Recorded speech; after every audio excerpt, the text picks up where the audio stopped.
वहाँ तक जाएगा बिटकॉइन और फिर एक रिवर्सल पॉसिबल है नीचे की तरफ। हेलो व्हाट्सअप माय पीप्स, कैसे हो आप लोग? आज तो बिटकॉइन देवता ने कमाल ही कर दिया और इसीलिए जो पीछे वाली लाइट है ना वो भी हो गई है ग्रीन। तो अगर आप ऑल्ट कॉइन में इन्वेस्टेड हो तो ये वीडियो बहुत इंपॉर्टेंट है आप लोगों के लिए, और बिटकॉइन के लिए तो है ही है। तो हम कंफर्म करेंगे कि क्या रिवर्सल हो गया है या फिर अभी भी कुछ पॉइंट्स है जो हमको नोट करने चाहिए, जो हमको एज ए फ्लैग लेने चाहिए कि शायद हो सकता है यहाँ से नीचे चला जाए, ये भी मैं बताऊंगा आपको। और अगर ऊपर जाता है तो कौन से लेवल्स इंपॉर्टेंट है ये डिस्कस करूंगा। All right, without wasting much time, let's get started.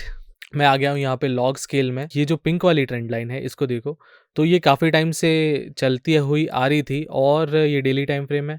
इसको वॉल्यूम के साथ इसने तोड़ दिया। इसको काफ़ी टाइम से तोड़ने की कोशिश कर रहा था, नहीं तोड़ पा रहा था। अगर आप यहाँ से कंसिडर करो तो ये एक वेज जैसा पैटर्न भी बना रहा था। इस पैरेलल लाइन को नहीं, सिर्फ इस लाइन को देखना, नीचे वाली लाइन को। तो ये एक वेज जैसा पैटर्न भी बना रहा था और इस वेज का ब्रेकआउट आ गया है। और अगर सिर्फ वेज वेज गिनूँ मैं, वेज वेज VEDGE वेज, तो अगर मिडिल से ही गिनता हूँ मैं तो मिनिमम टारगेट्स जो निकल के आते हैं वो अराउंड इधर तक आते हैं, जो कि है 46,300 के आसपास, जहाँ तक जाना चाहिए, क्योंकि वेज का ब्रेकआउट आ गया है। कल इसने क्या किया कि इसने ये जो पैरेलल चैनल बन रहा था इसमें घुसा, इसको भी तोड़ दिया और वेज को भी तोड़ दिया और इसके बाहर ही क्लोज हुआ है और वॉल्यूम के साथ। तो ये बहुत ज़्यादा बुलिश साइन हो गया है अब, और ऐसा लग रहा है कि आप यहाँ से प्राइस ऊपर जा सकता है, रिवर्सल हो सकता है। सारे कंफर्मेशन मैं आपको अभी बताता हूँ। ऑल राइट, तो अभी हम अगर देखें तो यहाँ पे एक नॉर्मल डाइवर्जेंस बन रही थी बहुत टाइम से। मैंने आपको बताया था कि यही एक वो टाइम होगा, एंड ऑफ जैन से लेके मिड फेब के पहले का टाइम, जहाँ पे रिवर्सल संभव है, लोकल लो लगा सकता है बिटकॉइन। और ऐसा ही प्रतीत हो रहा है, शायद इसने लगा लिया है। कुछ चीज़ें देखनी है, वो चीज़ देख लेते हैं। जैसे यहाँ पे वॉलेटिलिटी इंक्रीज करना स्टार्ट हो गई, ये बहुत एक पॉजिटिव साइन है। मैकडी का मोमेंटम बढ़ रहा है, ऊपर की तरफ कट किया हुआ है, ये एक बहुत पॉजिटिव साइन है। एक नेगेटिव साइन ये है कि यहाँ पे ना हिडन डाइवर्जेंस बन गई है कल ही। हिडन स्टोकेस्टिक बियरिश डाइवर्जेंस है, जिसका मतलब ये होता है कि यहाँ से प्राइस थोड़ा नीचे जा सकता है। तो आप शायद एक्सपेक्ट कर सकते हो कि एक नीचे पुल बैक आ जाए वापस, मे बी 39,500 के आसपास, या फिर इस रेंज में। ये जो हमने स्क्वायर रेक्टेंगल बनाया था, ये वाला चार्ट वैसे मैंने ट्विटर पे डाला था, ठीक है। तो यहाँ से एक नीचे जा सकता है, थोड़ी सी देर कंसोलिडेशन फेज में जा सकता है, पॉसिबिलिटी है। एक्चुअली वीकेंड है तो इसलिए भी पॉसिबिलिटी हो सकती है कि नीचे चला जाए थोड़ा सा, क्योंकि जो CME फ्यूचर्स है, बिटकॉइन फ्यूचर्स, वो खुलता है मंडे को। तो मंडे को मेन इंपॉर्टेंट होगा कि वो कैसे रिएक्ट करता है, वो कितना ऊपर जाता है। गैप अप खुलता है तो वो गैप फिल होगा, हम देखेंगे मंडे को कैसे होता है। लेकिन अभी के लिए मैं आपको बता देता हूँ कि क्या हो सकते हैं, इंपॉर्टेंट लेवल्स क्या हैं जो आपको देखने चाहिए। तो सबसे पहला इंपॉर्टेंट लेवल तो अब मेरा जो है वो है 43,500 से लेके 44,500 के बीच में। ये जो लेवल है, इस लेवल पे कैसे रिएक्ट करता है बिटकॉइन, ये जानना बहुत इंपॉर्टेंट है। अब क्योंकि इसने 40,000 के ऊपर क्लोज हो चुका है, जो हमारा लेवल था 39,500 के आसपास, इसके ऊपर क्लोज हो चुका है। तो यहाँ से हम एक्सपेक्ट कर सकते हैं एक रैली आ जाए और ऊपर की तरफ। लेकिन यहाँ से क्या रिवर्सल हो गया है मार्केट का? मुझे नहीं लगता अभी रिवर्सल आप कंफर्म कर सकते हो। कंफर्म रिवर्सल 2 पॉइंट है, वहाँ से ही हो सकता है। पहला टारगेट जो इसका वेज का टारगेट है 46,500 के आसपास, लेकिन अगर इससे ऊपर क्लोजिंग देता है तो एक बेयरिश केस कंफर्म हो सकता है डेली टाइम फ्रेम पे। और अगर आपको एकदम सिक्योर चलना है तो मैं जो आपको लेवल बता रहा हूँ ये बहुत ध्यान से देखना। थर्ड लेवल है जहाँ पे मैं एकदम कंफर्म कर दूंगा कि यहाँ से बिटकॉइन बहुत ऊपर तक जा रहा है, ऑल टाइम हाई लगाने जा रहा है। और वो लेवल है अराउंड 51,500 से लेके 52,000 के आसपास की रेंज है। इसके ऊपर अगर क्लोजिंग देता है तो मैं मैक्रो बुलिश हो जाऊंगा वापस से, और यहाँ से मैं एक्सपेक्ट करूंगा बिटकॉइन जो हमारे टारगेट्स हमने डिस्कस किए 1,80,000 के आसपास, वहां तक जा सकता है। यहाँ पे फिबोनाकी भी लेवल है 46,700 पे, तो ये लेवल ब्रेक करना बहुत इंपॉर्टेंट है। एंड आई थिंक पर्सनली मुझे ऐसा लगता है कि इस लेवल पे जाके रिजेक्शन लेके नीचे आ सकता है। मे बी 44 तक जाके आ जाए वापस, या फिर इस लेवल पे जाके वापस नीचे आए, एक बार आ सकता है। और क्यों आ सकता है ये थोड़ी देर में मैं आपको बताऊंगा। ऑल राइट, अब हम आ गए वीकली टाइम फ्रेम पे। और वीकली टाइम फ्रेम पे देखो, अगर लॉग स्केल में देख रहे हैं हम वैसे, कि यहाँ पे बहुत अच्छा एक रिजेक्शन वाला वीक क्लोज हुआ है और यहाँ से एक बुलिश वीक भी स्टार्ट हो गया है। वॉल्यूम ठीक ठाक ठीक-ठाक है, अभी वीक क्लोज़ नहीं हुआ है तो वॉल्यूम अभी कंफर्म नहीं कर सकते, लेकिन वॉल्यूम इंक्रीज़ कर रहा है ओवर द टाइम। तो अगर वीक ये इससे ऊपर क्लोज़ होता है व्हिच इज़ 43,500 के लेवल से ये वाला वीक क्लोज़ हो जाता है, तो ये एक बहुत बुलिश साइन होगा और एक मॉर्निंग स्टार जैसा पैटर्न बनाएगा, जिसका मतलब होता है कि प्राइस यहाँ से रिवर्स हो सकता है, बहुत ऊपर तक जा सकता है, ये एक लोअर लो लगा सकता है यहाँ का। वो नीचे ना लाइक बटन है ऐसा वाला, उसको दबा दो।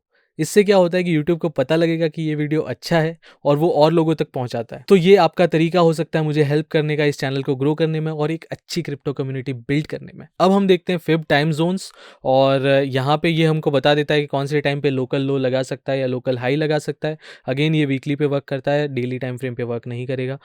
तो यहाँ पे इधर से मैंने ड्रॉ किया है इस पॉइंट से, इधर का लो जो क्लोजिंग है, क्लोजिंग देख रहा हूँ मैं, क्लोजिंग अपवर्ड्स, क्लोजिंग डाउनवर्ड्स, और यहाँ से इसने जो हमको टारगेट्स बताए थे, पहले इस टाइम पे बताया था, अप्रॉक्स उसी टाइम के 2 वीक बाद इसने ऑल टाइम हाई लगाया था। अभी ये यहाँ पे बता रहा है इसके 1 वीक पहले लो लगा के आया है, इसका लोकल लो। तो पॉसिबल है कि यहाँ से रिवर्सल हो जाए, ये एक बहुत बुलिश साइन है, क्योंकि फिब टाइम जोन भी हमने इस चैनल पे वैसे पहले डिस्कस किया था, इस टाइम पे कुछ होगा धमाका और होता हुआ दिख रहा है वैसे। लेकिन एक चीज़ है आपको ध्यान रखनी चाहिए, वो चीज़ जानना आपके लिए बहुत ज़रूरी है। ऑल राइट, अब मैं आ गया हूँ एक रेड फ्लैग आपको देने, जो हमने इस चैनल पे पहले डिस्कस किया था, लेकिन जो लोग नए हैं उनको मैं बता देता हूँ कि हैश रिबन्स करके एक इंडिकेटर है, वो हम यूज़ कर रहे हैं। और इसने जब भी बाय सिग्नल दिया, ये देखो ब्लू लाइन, ब्लू डॉट है, वो बाय सिग्नल है, डेली टाइम फ्रेम पे देख रहे हैं हम। अभी से पहले जब भी इसने बाय सिग्नल दिया था, तो उस डेली क्लोज के पहले वाला जो लोकल लो था, उससे नीचे प्राइस कभी नहीं गया था, एक भी बार नहीं गया था। सिर्फ एक केस में, यहाँ से आज तक उसने 18 सिग्नल्स दे चुका है ये, और उस 18-19 सिग्नल्स में से सिर्फ एक बार गया था, हमारा जो फ्लू डंप हुआ था मार्च 2019 में। उस टाइम पे ये उस लेवल से नीचे गया था, जैसे कि आप यहाँ पे देख सकते हो, ये है, इधर इसने सिग्नल दिया था बाय का, और इससे जो प्रीवियस लो है वो यहाँ पे है, लेकिन फ्लू डंप के टाइम पे ये तोड़ दिया था इसने और ये इससे नीचे चला गया था। लेकिन इसके अलावा इसने कभी भी आज तक जब भी सिग्नल दिया है, ये सब बुलिश ही रहे हैं, और आप इसको कंफर्म कर सकते हो। हर बार इससे नीचे, जैसे यहाँ पे 17,000 कुछ प्राइस था, इससे नीचे कभी नहीं गया है एक भी बार। तो ये एक बहुत बुलिश साइन था। लेकिन अब क्या हो गया है कि इसने यहाँ पे लास्ट सिग्नल जो दिया था वो अराउंड इस इधर दिया था, जिसका ये लोकल लो होता है 38,000 के आसपास, और अभी ये इससे नीचे जा चुका है। ये कब होता है, जैसे फ्लू डंप है, वो हमारा एक ब्लैक स्वैन इवेंट था, मतलब ऐसी कोई चीज जो एकदम अनएक्सपेक्टेड होती है, बुरी चीज जो हो जाती है, तो वो हुआ था वहां पे। यहाँ पे कोई black swan event as such बहुत बड़ा नहीं है, तो इतना नीचे जाना नहीं चाहिए था। वैसे रशिया ने बैन कर दिया था, एक अनाउंसमेंट था रशियन सेंट्रल बैंक के द्वारा, तो वो एक साइन देख सकते हो, पर इतना बड़ा ब्लैक स्वैन इवेंट नहीं था। हालांकि प्राइस इससे बहुत ज्यादा नीचे भी नहीं गया है, बहुत ज्यादा इसका इन्फ्रेंस निकालना थोड़ा सा मुश्किल हो जाता है, लेकिन मेरा फर्ज है आपको बताना कि मेरे एनालिसिस में क्या क्या चीजें मैं डालता हूँ, मैं क्या क्या देखता हूँ, तो वो मैंने आपको बता दिया कि यहाँ पे एक चीज ये है जो आपके साथ डिस्कस करनी चाहिए। अब इस लास्ट चीज पे आता हूँ जो मुझे आपको बताना है, जो इम्पोर्टेंट है, और वो चीज है ओपन इंटरेस्ट। जो हम देख रहे हैं कि यहाँ पे ओपन इंटरेस्ट, मैंने आपको डिस्कस किया था एक दूसरे वीडियो में कि 10 के आसपास जब होता है, 10 बिलियन के आसपास, वहाँ से उससे नीचे होता है तो हम थोड़े सेफ हैं, और यहाँ से प्राइस ऊपर जा सकता है, जाने के चांसेस बहुत बढ़ जाते हैं। जैसा आप यहाँ पे देखो इस वीडियो में कि ओपन इंटरेस्ट यहाँ पे 10 से नीचे था, तो एक अप मूव आया।